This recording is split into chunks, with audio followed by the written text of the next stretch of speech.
Sanctifying Elixirs in Genshin will get a huge buff soon and allow you to create some, let's call it, very spicy artifacts. So, in today's quick video, I want to get you all up to speed on what's going on and how these changes are impacting your personal account. Let's get right into it. Now, just so that we're all on the same page, let's quickly go over the basics, starting out with what even is a Sanctifying Elixir. Sanctifying Elixirs are essentially items that you can use to create a custom artifact where you get to choose which artifact set, which main stats, and 2 substats of your choice. In order to get them, you can use a gadget called Artifact Transmuter right here. You can use that once per Genshin Impact version, and what this does is, you feed it with 5-star artifacts until it reaches a maximum of 100 points, and then you can take an elixir out of it. One thing to keep in mind here is that you can only feed artifacts that are at least level 4, and the higher the level of the artifact, the more points for the elixir you get out of it.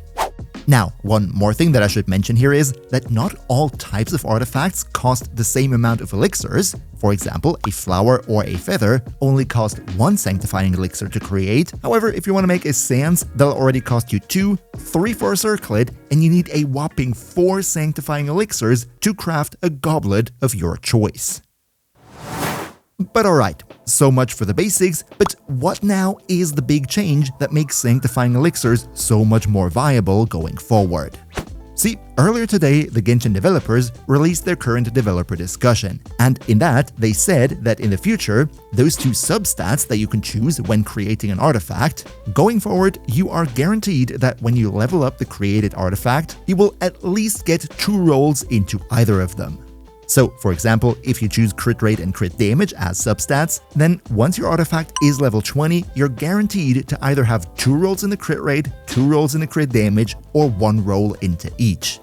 Now, the community basically had 2 theories on how this would work. Some suspected that the first rolls you get for the substats will go into these. However, unfortunately, the reality is that it's kind of a pity system, meaning that if you didn't get the rolls into those substats early enough, then the game will give them to you at the very end of the leveling process. But hey, I would still say that's a big W because it makes it much more feasible to sacrifice so many 5-star artifacts just to create that one perfect one.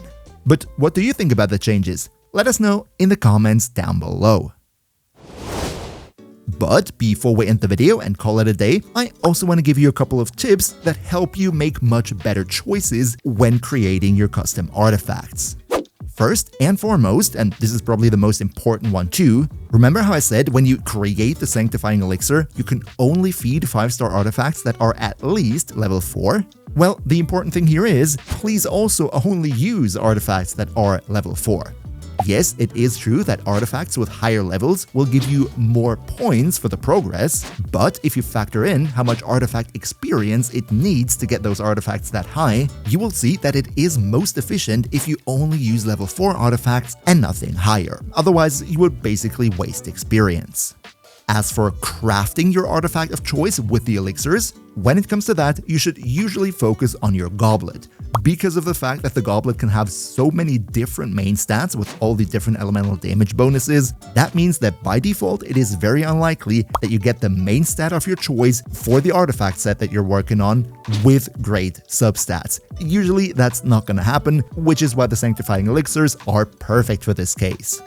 However, not only goblets are viable, especially if you're working on maybe an artifact set for a Hyperbloom character, let's say you're going for a Flower of Paradise Lost for that, then I would say using a Sanctifying Elixir to craft your Elemental Mastery Circlet would also be a fair choice given how darn rare EM circlets are, and then also that Flower of Paradise Lost is not necessarily the artifact domain that you want to spend more time in than necessary.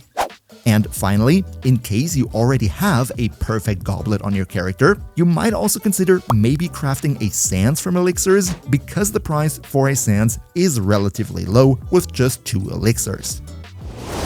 And if you want to get as many valuable resources as possible, then definitely also check out my video on the best daily and weekly routines right here.